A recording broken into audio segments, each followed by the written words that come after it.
you agree that on February the 4th, the letter that was written to Senator Grassley that, with the allegation that ATF sanctioned or otherwise knowingly allowed the sale of assault weapons to a straw purchaser who then transported them into Mexico is false.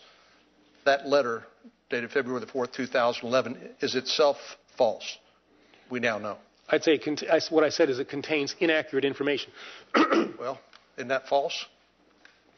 Well, false, I don't want to quibble with you, but false, I think, implies people making a decision to deceive, and that was not what was going on there. People were in good faith giving what they thought was correct information to Senator Grassley. We now know that that information was not correct. Okay, if you won't agree with me, it was false, it's not true.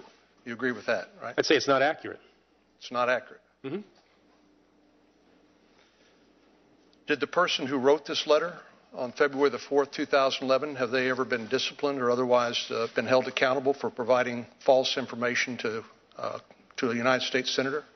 Well, as I indicated, the people who wrote the letter acted in good faith, thought that what they were sending was, in fact, accurate information. The people who were supplying the information thought that it was accurate. At some point, somebody in that chain did not give good information, and that's one of the things that the Inspector General, I hope, will be able to determine. Did Lanny Brewer know better than what was represented in the February the 4th letter?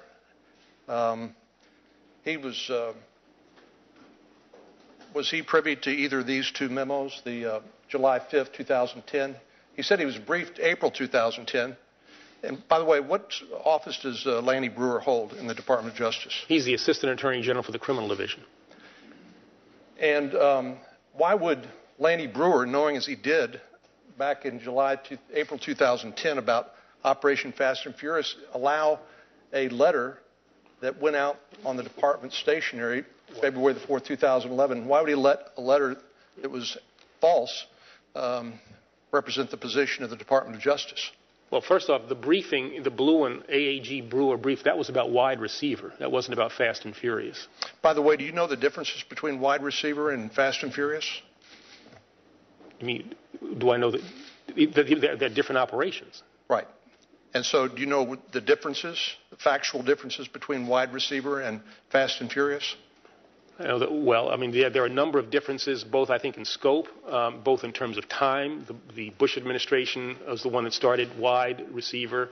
The Obama administration is where Fast and Furious began. Are you winging this, or do you actually know? I know this. You know this? Do you know that wide receiver was done in conjunction with the government of Mexico, and the intention of the plan was to follow the weapons, and neither was there the intention to follow the weapons on Fast and Furious, nor did Mexico know that the United States government was allowing guns to walk into the hands of the cartels. Did you know that? Senator, I have not tried to equate the two.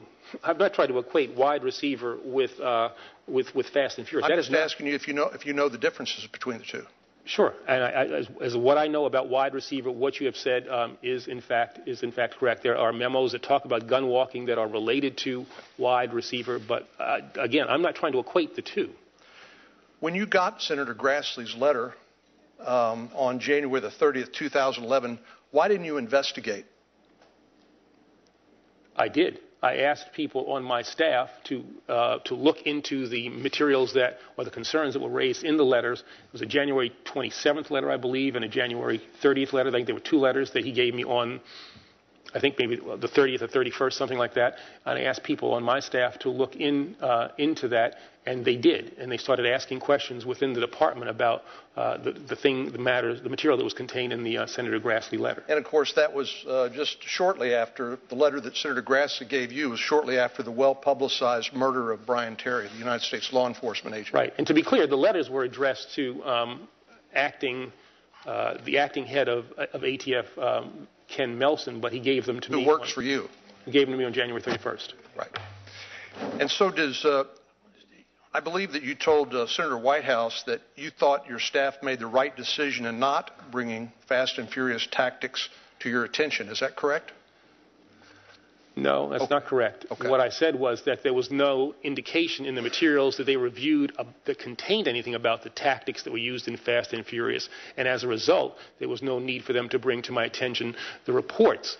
If, in fact, there was in those reports indications of gun walking or something like that, I think they should have brought that to my attention, but that was not contained in the reports. And that is what Assistant Attorney General Brewer said was the mistake that he made. When he heard about gun walking, he should have brought that to my attention or to the attention of the Deputy Attorney General. Can you name me one person who's been held accountable for this Fast and Furious operation? Just one in the Department of Justice. Well, we have made a number of changes with regard to personnel, both in the Phoenix U.S. Attorney's Office, also at the ATF headquarters here, and I will certainly await the report that comes out of the Inspector General, and I will assure you and the American people that people will be held accountable for any mistakes that were made in connection with Fast and Furious. Thank you.